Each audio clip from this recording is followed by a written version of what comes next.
नमस्कार, मैं हूं प्रशांत द्विवेदी। S7 के संवाद कार्यक्रम में आपका बहुत बहुत स्वागत है। हमारे साथ में वरिष्ठ चिकित्सक डॉक्टर संजय रस्तोगी मौजूद हैं, जिनसे खास बातचीत करेंगे। सर, बहुत बहुत स्वागत है आपका हमारे खास कार्यक्रम S7 के संवाद में। धन्यवाद। सर देखिए, जिस तरह से कोरोना वायरस जैसी महामारी एक तरह से फैली हुई है, एक साल पहले भी हम लोग बहुत सारी समस्याओं से जूझ रहे थे, परेशान थे। कहीं ना कहीं उस समस्या को एक तरह से हम लोगों ने पहचान लिया, बहुत सारी जानकारियां भी हो गई, और जिस तरह से उत्तर प्रदेश सरकार और भारत सरकार की जो गाइडलाइंस है उनको लोग फॉलो भी कर रहे हैं, और अब बहुत सी दवाएं भी बाजार में आ गई। अगर देखा जाए तो सबसे बड़ी उपलब्धि ये थी कि हम लोगों को कोरोना वायरस का टीका भी आ गया, लोग लगवा रहे हैं, वैक्सीनेशन इस समय चल रहा है। लेकिन सर, अचानक फिर से वो बहुत तेज़ी से आता है और बहुत सारी समस्याएं फिर से सामने आ जाती हैं। और सर, अभी एक हाल में एक बीमारी ब्लैक फंगस के नाम से आई है, क्या कहेंगे सर इस बारे में आप? देखिए प्रशांत जी, ये ब्लैक फंगस के बारे में आजकल इलेक्ट्रॉनिक मीडिया में और प्रिंट मीडिया में काफ़ी आ रहा है। जी। इसके बारे में मैं बताना चाहता हूँ कि पहला मेरा वर्जन यही है कि इससे घबराने की ज़रूरत नहीं है। फर्स्ट थिंग, सबसे महत्वपूर्ण, ब्लैक फंगस होता क्या है, मैं पहले आपको बता दूं। जी। ब्लैक फंगस ऐसा नहीं है कि ये कोरोना मरीजों में होता है, ये नॉर्मल हमारे एटमॉस्फेयर में, हमारे वातावरण में मौजूद होता है। और जो ब्लैक फंगस होता है, इसका इन्फेक्शन किसको होता है, कैसे कैसे हम मालूम करेंगे कि इनको ब्लैक फंगस है या नहीं है? तो ब्लैक फंगस का पहला लक्षण होता है कि ऐसे आंखों का, मैं आंख नेत्र रोग विशेषज्ञ हूँ तो मैं आंख की बात करूंगा। जी जी। आंखों का लाल होना, आंखों से पानी आना, आंखों से धुंधलापन दिखाई पड़ना, ये ब्लैक फंगस के लक्षण होते हैं। और ये होता किनको है, सबसे महत्वपूर्ण बात ये है। देखिए, ये जो ब्लैक फंगस का इन्फेक्शन, लोगों में एक भ्रम है कि जिसको कोरोना हो गया उसको कहीं ब्लैक फंगस तो नहीं हो जाएगा, ऐसा नहीं होता है। ब्लैक फंगस मुख्यतः 3 लोगों में होता है, 3 प्रकार के लोगों में होता है जी। पहले लोग वो होते हैं जिनको शुगर की बीमारी हो और साथ में शुगर कंट्रोल ना हो, तब ये ब्लैक फंगस के उनको चांसेस उनके होने की संभावना रहती है। यदि शुगर कंट्रोल है तो ब्लैक फंगस की संभावना करीब करीब समाप्त हो जाती है जी। दूसरा होता है कि जो लोग हॉस्पिटल में एडमिट हैं और जिनको न्यूमोनिया की शिकायत हो गई है कोरोना की वजह से, उनको स्टेरॉइड हम लोग डॉक्टर्स देते हैं, तो कभी कभी स्टेरॉइड देने से भी ब्लैक फंगस हो सकता है। तीसरा वो कैटेगरी है कि जो लोग जिनकी शारीरिक क्षमता है बीमारियों से लड़ने की कम होती है, जैसे बहुत वृद्ध लोग होते हैं या जो हमेशा बीमार रहते हैं, इन लोगों को ब्लैक फंगस होता है। तो अब आप ये देखिए कि ब्लैक फंगस की जो परेशानी है, जो जैसे आप जो लोग जो कोरोना के रोगी हैं, जो होम क्वारंटाइन हैं, जो डायबिटिक हैं और डायबिटीज कंट्रोल है, तो उनको तो कोई समस्या है ही नहीं जी। तो ये और जो लोग जिनका शुगर कंट्रोल नहीं है, उन्हीं को होना है और सबको होना भी नहीं है। तो मेरा कहने का मतलब है कि एक जो भय का वातावरण जो है, कोई भयाकांत होने की जरूरत नहीं है कि लोगों में ये भावना जा रही है कि जिसको कोरोना हो गया उसको ब्लैक फंगस हो जाएगा, ऐसा कुछ नहीं। बिल्कुल, बस आपको क्या करना है, सावधानी बरतनी है। सावधानी में क्या करना है कि अपना शुगर कंट्रोल रखना है, अपने खाने पीने का ध्यान रखना है, और मैं ये कहूँगा कि आपको एक प्रोटेक्शन के रूप में, क्योंकि ये ब्लैक फंगस जो होता है हमारे वातावरण में, हवा में, धूल में, मिट्टी में रहता है, तो आँख को बचाने के लिए आप कहीं बाहर जाते हैं तो एक चश्मा भी लगा सकते हैं। तो इतना भयाकांत होने की आवश्यकता कतई नहीं कि एक बार किसी कोरोना हो गया तो उसको ब्लैक फंगस हो जाएगा, उसकी रोशनी चली जाएगा, ऐसा कुछ नहीं। बिल्कुल ठीक बात डॉक्टर साहब आपने कही। जिस तरह से देखिए, एक जाहिर सी बात है कि जो भय का वातावरण बना था, पहले से बना था, जब हम उस वायरस के लिए तैयार नहीं थे, और अभी फिर इस तरह का जब माहौल बना, तो कोई भी अगर छोटी सी भी चीज़ निकल के आती है तो बहुत बड़ी दिखाई पड़ने लगती है। तो इसीलिए S7 न्यूज़ चैनल एक जिम्मेदार चैनल होने के नाते अवेयर करता है लोगों को। आप जैसे वरिष्ठ डॉक्टरों के साथ में बैठ के हम लोग डिस्कस करते हैं कि जाहिर सी बात है कि जनता है, मतलब जो लोग हैं वो कहीं ना भ्रमित ना हो, परेशान ना हो। अच्छा, मुझे बताइए, अभी कल की एक खबर आई कि व्हाइट वायरस भी है कोई, मतलब कुछ इस तरह की भी एक खबर आई है, क्या कितना सच है? देखिए अभी इस पे रिसर्च चल रही है, आने दीजिए, उसको भी देखते हैं, उसके बारे में बात करेंगे। अभी थोड़ा डिटेल आने दीजिए उसके बारे में बात करेंगे जी बाद में। अच्छा डॉक्टर साहब, आपने कहा कि जो डायबिटिक लोगों के बारे में आपने बताया कि उनको ज़्यादा सावधानी बरतने की आवश्यकता है। जी जी जी जी जी जी जी। तो डॉक्टर तो साहब डायबिटिक लोगों को अपना शुगर कंट्रोल करना है। जी जी बताइए आप। हाँ हाँ, डायबिटिक लोगों को, जिनको डायबिटीज है उनको ब्लैक फंगस हो जाएगा, ये भी नहीं है। हम्म ऐसा कुछ नहीं, डरने वाली बात है। हम्म बस उनको अपना शुगर लेवल कंट्रोल करना है, हम्म और इतनी सी बात है। सर इनके लक्षणों के बारे में एक बार फिर से बता दीजिए, क्योंकि लगातार हमारे पास मैसेज आ रहे हैं कि क्या लक्षण हाँ होते हैं इसके। हाँ, देखिए, सबसे इसके दो तीन लक्षण मैं बताता हूँ आपको। हम्म पहला लक्षण होता है आंख में लाल होना, आंख लाल होना, हम्म आंखों से पानी होना हम्म आना, हम्म आंखों में दर्द होना, हम्म और आंख की रोशनी कम पड़ जाना। हम्म लेकिन ये लक्षण सिर्फ ब्लैक फंगस में नहीं होते हैं, आंख की बहुत सारी बीमारियों में होते हैं। हम्म तो आपको यदि ये आंख लाल हो गई है, आंख में दर्द है, धुंधला दिख रहा है, तो ऐसा नहीं आपको मानना है कि आपको ब्लैक फंगस हो गया, ऐसा कुछ नहीं है। जी आपको अपनी शुगर कंट्रोल रखिए हम्म और अपने डॉक्टर से सलाह लीजिए। मैं तो मेरा तो जो अपना विजन है, मैं जो देख रहा हूँ, हम्म जितने कोरोना पेशेंट है, शायद उसमें 0.1 या 0.01% में ब्लैक फंगस की बीमारी हो रही है। बहुत कम है इसका इंसिडेंस बहुत कम है। तो इसमें कोई पैनिक होने की आवश्यकता नहीं है, घबराने की जरूरत नहीं है। बिल्कुल ठीक बात साहब सर आपने कहा कि जिस तरह से अभी इतनी बड़ी बीमारी से लड़के, और एक तरीके से अगर देखा जाए तो अपने भारत में क्या है, रिकवरी जो है वो बहुत तेज़ी के साथ हो रही है। अभी उत्तर प्रदेश के मैं आंकड़े देख रहा था, लगातार जिस तरह से केसेस बढ़ रहे थे बीच में, अभी बहुत सारी स्थितियां जो कंट्रोल में आ गई। आप एक वरिष्ठ चिकित्सक है, कैसे देखते हैं इस पूरे, आपको क्या लगता है?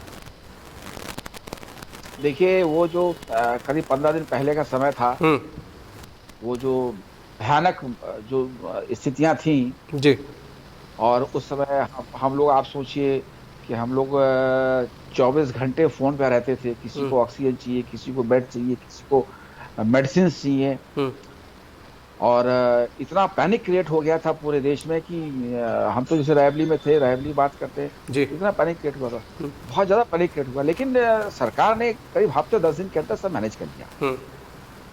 मैं तो ये देखता हूँ कि आज की स्थिति में बताऊं आपको, पहले 15 दिन पहले बेड नहीं थे, अब बेड खाली पड़े हैं हॉस्पिटल्स में, ऑक्सीजन सरप्लस ऑक्सीजन आपके पास है, सारी मेडिसिन अवेलेबल है। तो अब सरकार ने मेहनत तो किया ही है, काम तो किया ही है, तभी उसका परिणाम है। और आप देखिए, जो हमारे केसेस निकल रहे हैं, एक्टिव केसेस बहुत कम हो गए हैं, रिकवरी रेट बहुत अच्छा हो गया है। पहले करीब 39,000 केस आ रहे थे, अब करीब 6,500 केस आ रहे हैं। तो काम तो हुआ है। काम ना होता तो ये भयानक स्थिति को संभालना मुश्किल है। अच्छा सर, मुझे एक बात बताइए कि जैसे एक साल पहले, जो करीब करीब एक साल हो गए हैं जब संपूर्ण लॉकडाउन लगाया गया था, अभी क्या है कि अभी फिर से सरकार ने जिस तरह से, अभी देखिए कि आप लॉकडाउन लगा हुआ है, आंशिक लॉकडाउन लगा हुआ है, तो क्या बहुत आवश्यकता थी इसकी आपके हिसाब से? क्योंकि आप भी एक वरिष्ठ चिकित्सक हैं, आपका भी अपना एक हॉस्पिटल चलता है, बहुत सारे मरीज आपके पास में आते हैं, तो क्या आपको लगता है?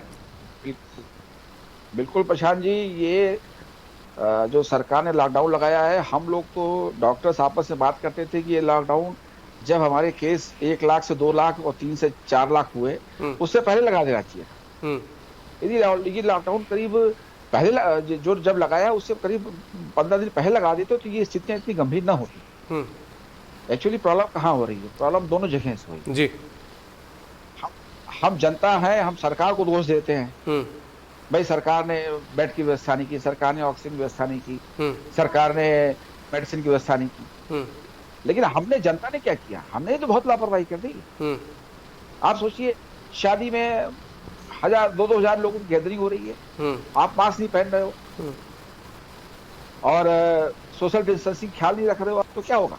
हमको खुद, हमारे लोगों ने खुद ही कोरोना को बढ़ाने में योगदान दिया है, तो हम सरकार को कैसे दोष दे दें? सरकार जिम्मेदार है तो हम भी जिम्मेदार हैं, हमारा समाज जिम्मेदार है, क्योंकि सरकार ने हमेशा कहा कि आप मास्क ला के रहिए, सोशल डिस्टेंस रहिए। जब लोगों ने नहीं फॉलो किया उसको, तो फिर ये होना ही था। लेकिन मैं प्रशांत जी, एक बात अच्छी जो समझ में आती है कि जिस प्रकार से ये पूरा कम्युनिटी में ये इस बार कोरोना इन्फेक्शन हो गया है, तो कम से कम उससे मुझे लगता है कि अब अधिकांश जनसंख्या को कोरोना के प्रति एंटीबॉडीज बन चुकी हैं, मतलब प्रतिरोधक क्षमता आ चुकी है। तो अब और मुझे लगता है कि अब हमने जो भयानक मंजर देखा है, वो भयानक मंजर हमें शायद दोबारा न मिले देखने को। मेरा अपना विजन।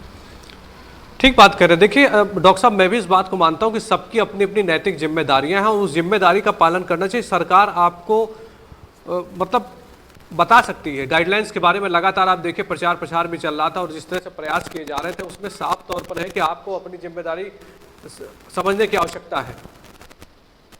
जी हाँ, जी हाँ, बिल्कुल बिल्कुल। हमारे लोगों ने जब ये कोरोना केसेस बहुत कम हो गए तो लोगों ने कहा अरे अब तो खत्म हो गया है, सारे मास्क लगाना आपने छोड़ दिए। तो इतनी बड़ी बड़ी गैदरिंग, शादियों में गैदरिंग हो रही है, मुंडन संस्कार हो रहे हैं, इतनी गैदरिंग हो रही है, तो इन्फेक्शन फैलना ही था। तो मैं तो सबसे यही अनुरोध करूंगा कि देखिए जो सरकार गाइडलाइन देती है उसको फॉलो करना है। आप मानिए, नहीं तो और समस्याएं गंभीर हो सकती हैं। बिल्कुल बिल्कुल बिल्कुल ठीक बात करें। डॉक्टर साहब, मुझे बताइए कि बहुत सारे लोग वैक्सीन को लेकर बहुत अलग अलग बातें कर रहे हैं और आप एक वरिष्ठ चिकित्सक के तौर पे हैं, आपकी धर्मपत्नी वो भी डॉक्टर हैं, रायबरेली की मानी जानी डॉक्टर्स हैं। कैसे देखते हैं वैक्सीन के बारे में, क्या कहना है आपका? हमारे चैनल के माध्यम से क्या अपील करेंगे लोगों से? देखिए प्रशांत जी, मैं तो ये कहूंगा कि मैं तो अपने हमारे जो मेडिकल प्रोफेशनल्स, पूरे वर्ल्ड जो फेमस मेडिकल प्रोफेशनल्स है, उनका कहना है जी। कि आज के कोरोना काल में सबसे बड़ा सुरक्षा चक्र हमारे पास है वैक्सीन। सबसे ज्यादा सुरक्षा यदि आपको कोरोना से कोई देता है तो वैक्सीन देती है। कोई भी वैक्सीन है 90-95% सक्सेस होता है उसका, कोई भी चीज होती है। लेकिन जो भी आपको कोरोना से बचाव करेगा और वो वैक्सीन ही है। तो सबको वैक्सीनेशन कराना चाहिए बिना डर के। कुछ लोगों में भ्रांतियां हैं, वो भी अशिक्षा की वजह से है, तो वो भ्रांतियों में नहीं पड़ना चाहिए। सबको वैक्सीन लगवा लेंगे तभी हम सुरक्षित हैं।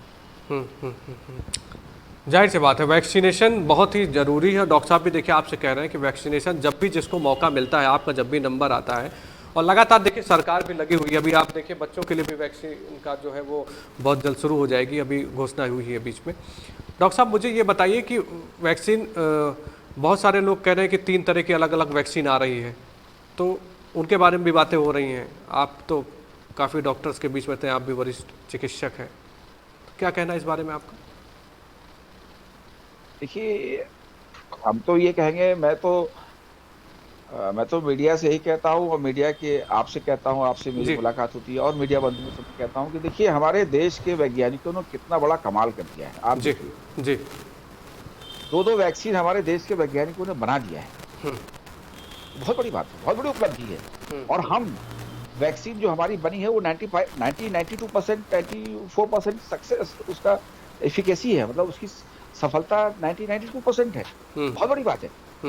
हाँ, हमको तो अपने वैज्ञानिकों का, अपने डॉक्टर्स का अभिनंदन करना चाहिए कि इतने कम समय में इतनी अच्छी वैक्सीन पूरे उन्होंने संसार को दिया है। बहुत अच्छी बात है, बहुत बढ़िया। हमारे देश के वैज्ञानिकों का नमन है, बिल्कुल, इतना बड़ा कमाल कर दिया है। अभी देखिए और भी नई नई मेडिसिन आ रही हैं, और भी वैक्सीन, करीब 5-6 वैक्सीन अभी अंडर प्रोसेस में है, वो भी आ जाएंगी। तो भारत ने वाकई कमाल कर रखा है, बहुत कमाल कर दिया है। बिल्कुल ठीक बात है डॉक्टर साहब। अच्छा, मुझे ये बताइए कि आमतौर पर जिस तरह से पहले जो समस्याएं देखने के लिए मिली थी, जब हम लोग सबसे पहले इस कोरोना वायरस के बारे में जब कोई बहुत जानता नहीं था, अभी तो काफ़ी सारे जागरूक हैं लोग, मतलब जान गए इस बारे में कि भाई ये बीमारी कैसे होती है, लक्षण क्या होते हैं इसके। तो अब में आपको कुछ लगता है, क्योंकि आप तो पब्लिक से लगातार, जब आप क्लिनिक वगैरह खोलते थे, मरीज आपके पास है, तो तब में अब में आप कुछ आपको अंतर लगता है कि लोग कितना अवेयर है? क्या लगता है आपको? देखिए अवेयरनेस तो पहले से बढ़ी है। पहले जैसे हम लोग देखते थे, गांव के लोग, जैसे पिछली बार जब कोरोना का ये संक्रमण आया था तो गांव के लोग कहते थे भाई हमारे यहाँ कोरोना नहीं है। वहां लापरवाही हुई तो वहां कोरोना पहुंच गया जी। तो अब ये हो रहा है कि जैसे सरकार ने काफी स्ट्रिक्ट है, तो इसलिए लोग मास्क भी लगा रहे हैं। अब लोग समझदार भी हो गए हैं और डॉक्टर्स की सलाह मानने लगे हैं लोग। तो पहले से तो लोगों में अवेयरनेस बहुत ज्यादा आ गई, लोग अवेयर हैं। लेकिन इस अवेयरनेस को और जो सरकार की गाइडलाइंस है उसको हमको हमेशा फॉलो करना है। और अवेयरनेस तो खैर लोगों में आई है, लोग फॉलो कर रहे हैं। अच्छा, मुझे डॉक्टर साहब ये बताइए कि जिस तरह से एकदम से एकाएक इतनी बड़ी समस्या फिर से दोबारा आती है, सब कुछ बंद हो जाता है, आप एक जिम्मेदार, एक परिवार चला रहे हैं, परिवार के मुखिया के तौर पर हैं आप, और आपके साथ में बहुत सारा आपका स्टाफ जो है काम करता है लगातार, उस समय किन किन चुनौतियों का सामना डॉक्टर संजय रस्तोगी और सुमेधा रस्तोगी को करना पड़ा? देखिए प्रशांत जी, जब ये कोरोना की दूसरी वेव आई तो एक बार तो हम लोग भी घबरा गए। हम्म। सोचा कि भाई हॉस्पिटल बंद कर दें, हम्म।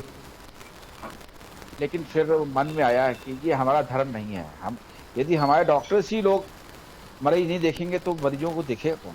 बिल्कुल ठीक बात है। फिर बिल्कुल। ईश्वर का नाम लेके हम्म। यदि हम ही घर में बैठ जाएंगे तो फिर मरीजों को देखे कौन? मरीज कहाँ जाएंगे? हम्म। क्योंकि सारे हॉस्पिटल की ओपीडी बंद थी हम्म। और हम लोग प्राइवेट डॉक्टर्स नहीं देखेंगे तो मरीज जाएंगे कहाँ? उनका इलाज कौन देखभाल करेंगे? हम्म।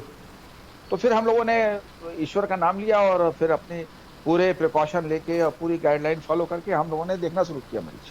हम्म। और अब स्थितियां तो बहुत अच्छी हो गई हैं। हम्म। अब तो दवाएं भी आपको मिल रही हैं, ऑक्सीजन मिल रही है, बेड भी मिल रहे हैं। सरकार ने भी काफी मेहनत किया। इतनी बड़ी आपदा में अब मुझे तो बड़ा अच्छा लगा। कम से कम मैंने तो देखिए सरकार ने जो ऑक्सीजन की कमी थी पूरी पूरी कर दिया उसको। जी। ऑक्सीजन की कमी नहीं है, उसको जहाज से मंगाया ऑक्सीजन, रेलवे से मंगाया ऑक्सीजन। हम्म। तो सरकार ने भी इतना बड़ा ये जो क्राइसिस होगा सरकार ने सोचा नहीं था। और कोई भी सरकार हो इतना बड़ा क्राइसिस एक साथ आ जाएगा तो उसको मैनेज इतनी जल्दी नहीं कर सकती कोई भी सरकार। इतना ओवरलोड हो जाएगा सिस्टम। तो तभी सरकार ने 10 दिन के अंदर मैनेज कर लिया, बहुत बड़ी बात है। सर, एक व्यूअर है, उनका सवाल है कि इस समय मौसम बदल रहा है और आंखों की बहुत समस्याएं होती हैं, तो इस तरह में कुछ वो चाहते हैं कि कोई आप टिप्स उन्हें दे दीजिए, कोई दवा बता दीजिए जो बेसिक मिल जाए, क्योंकि गांव के मरीज हैं ये। लालगंज से इनका मैसेज आता है, व्हाट्सएप पे मेरे पास मैसेज आया है, कोई दवा उनको बता दीजिए आप।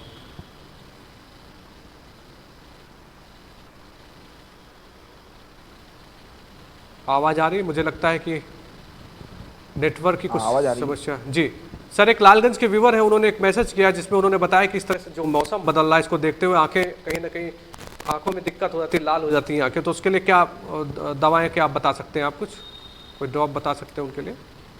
हाँ ड्रॉप डाल सकते हैं। एक जनरल आई ड्रॉप है, सिप्लॉक्स आई ड्रॉप डाल सकते हैं, CIPLOX। ये आई ड्रॉप आंख लाल होने पे एक बूंद 4 बार डाल सकते हैं आप 1 हफ्ते के लिए। ये सुरक्षित है। चलिए सर, आखिरी सवाल। जी, आखिरी सवाल। आप S7 के दर्शक काफ़ी सारे आपको देख रहे हैं, तो क्या अपील करना चाहेंगे आप उनसे? जिस तरह से महामारी बढ़ रही है उसको देखते हुए आपकी क्या अपील है लोगों से? देखिए मेरी अपील लोगों से यही है कि जो सरकार गाइडलाइन देती है वो हमारे और आपके हित के लिए है। उसको हमको बिल्कुल उस लक्ष्मण रेखा से हमको बाहर नहीं जाना है। ये पहली बात तो मैं ये कहूँगा। दूसरी बात मैं ये कहना चाहता हूँ कि ये जो समय महामारी का है इसमें हमको एक दूसरे की मदद करनी है। बिल्कुल ठीक बात है। जहाँ जो है जिस लायक है वहां मदद करना है। मदद।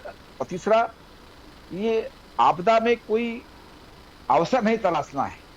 ये आपदा में हमने अवसर तलाश लिया, ईश्वर बैठा है ऊपर देखने के लिए। हमें ऐसा कोई काम नहीं करना है कि हम किसी दूसरे को एक्सप्लॉइट करें। हमारे पास जो हम कर सकते हैं अपना, ये हमारा सबका देश है। हम ही एक दूसरे की हेल्प करेंगे तभी हमारा देश थोड़ा सुरक्षित होगा। तो हमें एक दूसरे का सहयोग करना है और जब हम सहयोग करेंगे और सरकार की गाइडलाइन मानेंगे तभी हम कोरोना वायरस से निकल सकते हैं। और मैं आखिरी में प्रशांत जी एक बात और कहना चाहूंगा। जी सर, बताइए। जी देखिए, करीब 15 दिन पहले जो हम लोग, आप लोग तो खैर आप लोग सब मालूम ही है कि जब 15-20 दिन पहले जब महामारी का पीक आया था, उस समय हमारे जैसे अपने रायबरेली जिले में लालगंज में L2 हॉस्पिटल है, वहां पे ऑक्सीजन कमी थी, वेंटिलेटर नहीं थे। आज ही क्या स्थिति मैं अपडेट देता, आपको मालूम ही है, मैं लोगों को अपडेट कर देता हूँ। बिल्कुल बताइए। लालगंज के जो हमारे पास किसी को कोई प्रॉब्लम होती है, आप लालगंज जाते हो, L2 हॉस्पिटल 3 लेवल के हॉस्पिटल होते हैं, L1, L2, L3। L1 आपको जिला अस्पताल में मिल जाएगा, मतलब जो सामान्य लक्षण होंगे मरीज उनको यहाँ भर्ती कर ले जाएगा। जो L2 जिनको ऑक्सीजन की जरूरत है मरीजों को, उनको L2 जैसे लालगंज भर्ती कर दिया जाएगा। वहां पे आप देखिए अच्छा क्या हो गया है, मैं बताना चाह रहा हूँ आपको। अब वहां पे 300 बेड है, करीब 200-250 बेड खाली वहां पे। अच्छा। हाँ, बेड की अवेलेबिलिटी है वहां पर। और दूसरी बात, ऑक्सीजन की पूरी अवेलेबिलिटी है वहां पर। और तीसरा, वहां पे वेंटिलेटर भी एक्टिव हो चुके हैं। बहुत बड़ी बात है ये, बहुत बड़ी बात है। बिल्कुल बिल्कुल बिल्कुल। तीसरी चीज, जैसे हमारा जो एम्स है, एम्स में भी आपका L3 लेवल का हॉस्पिटल है। एम्स में आपका ऑक्सीजन बेड है हमारे पास, हमारे पास वेंटिलेटर है हमारे पास। और मैंने अभी कुछ दिन पढ़ा था, पेपर में भी आया था कि अपना जिला अस्पताल में भी वेंटिलेटर स्टार्ट होने जा रहा है। हाँ बिल्कुल होने वाले हैं, बिल्कुल। हाँ, तो आप ही लोगों ने खबर दी थी। तो मुझे लगता है कि इसी महामारी ने को यदि हम पॉजिटिव रूप में देखें तो एक चीज हम और नजर आती है कि इस महामारी की वजह से कि हमारे रायबरेली जिले में मतलब अभी 1 महीने पहले तक कोई वेंटिलेटर नहीं था। इतने साल आजादी के हो गए, एक वेंटिलेटर हमारे जिले में नहीं था। आज कम से कम 30-40 वेंटिलेटर हमारे जिले में एक्टिव है। इस महामारी का एक पॉजिटिव मैं फैक्टर बताता हूँ। जी जी जी जी, ये बहुत बड़ी बात है कि हमारा कहने मतलब है कि महामारी जो है वो तो है ही है, लेकिन इसका एक पॉजिटिव इम्पैक्ट ये आ रहा है कि हमारी जो स्वास्थ्य सुविधाएं हैं ये मजबूत होती जा रही हैं। बिल्कुल ठीक बात है, बिल्कुल ठीक बात है। और सर बहुत बहुत धन्यवाद आपका कि आप हमारे साथ में सीधे लाइव जुड़े, और जिस तरह से आप जनसेवा कर रहे हैं इसके लिए भी S7 न्यूज़ चैनल आपको प्रणाम करता है। और आपके द्वारा जो काम किए जा रहे हैं उसको भी हम लोगों को पता लगते हैं। बहुत सारे काम आप ऐसे करते हैं समाज सेवा के क्षेत्र में जो आप लोगों को बताते नहीं हैं, लेकिन कहीं ना कहीं से हम लोगों को जानकारी होती है। इसके लिए आपको बहुत बहुत शुभकामनाएं सर। आप इसी तरह हंसते रहिए, मुस्कुराते रहिए और स्वस्थ भी रहिए, और सबका ध्यान भी रखिए सर। बहुत बहुत धन्यवाद हमारे साथ में बातचीत करने के लिए आपका। धन्यवाद। तो ये थे डॉक्टर संजय रस्तोगी, जो कि वरिष्ठ नेत्र चिकित्सक हमारे साथ में लाइव सीधे जुड़े थे। हम आपको बताएं कि इन्होंने जो भी आपको सलाह दी है, ब्लैक फंगस के बारे में इन्होंने जानकारी दी कि ब्लैक फंगस होता क्या है। एक्चुअल में ब्लैक फंगस आपको आपके आसपास में ही है, तो आपको उससे केवल अवेयर रहना है। और जो डायबिटिक लोग हैं उनको सावधानी की आवश्यकता है। और कोरोना वायरस जैसी बीमारी जो है उससे सब कोई लड़ रहा है, आपको केवल सहयोग करना है। भारत सरकार, उत्तर प्रदेश सरकार की जो भी गाइडलाइंस है उनको जरूर फॉलो करना है। मास्क लगाना है, बाजारों में कम जाना है, उचित दूरी बनाना है, और दूरी बनाते हुए आपको अपना ख्याल रखना, अपने परिवार का ख्याल रखना है। S7 न्यूज़ चैनल आपसे अपील करता है कि जो भी उत्तर प्रदेश सरकार और भारत सरकार की जो भी गाइडलाइंस है उनको जरूर फॉलो करिए। अगर आपकी कोई समस्या है तो आप हमसे सीधे कनेक्ट हो सकते हैं। आप हमारे फेसबुक पेज को लाइक कर सकते हैं, आप हमारे यूट्यूब को सब्सक्राइब कर सकते हैं, और सीधा सवाल हमसे पूछ सकते हैं। हम सीधे प्रतिदिन हम लाइव होते हैं किसी न किसी डॉक्टर्स के साथ में, जो भी इस समय की जो समस्याएं चल रही हैं, जो करंट मुद्दे चल रहे हैं, उसमें हम लोग बातचीत करते हैं। तो आप हमसे सीधे जुड़ सकते हैं। आप हमारे जो भी हमारी प्लेटफॉर्म्स हैं उनमें आप लाइक करिए, उसमें आप सीधे बातचीत कर सकते हैं। आप हमारे व्हाट्सएप नंबर पर कोई भी आपके सवालात हैं तो आप पूछ सकते हैं, 9454000013। S7 न्यूज़ चैनल देखते रहिए। फिर होगी आपसे मुलाकात। अपना ध्यान रखिए, सुरक्षित है। नमस्कार।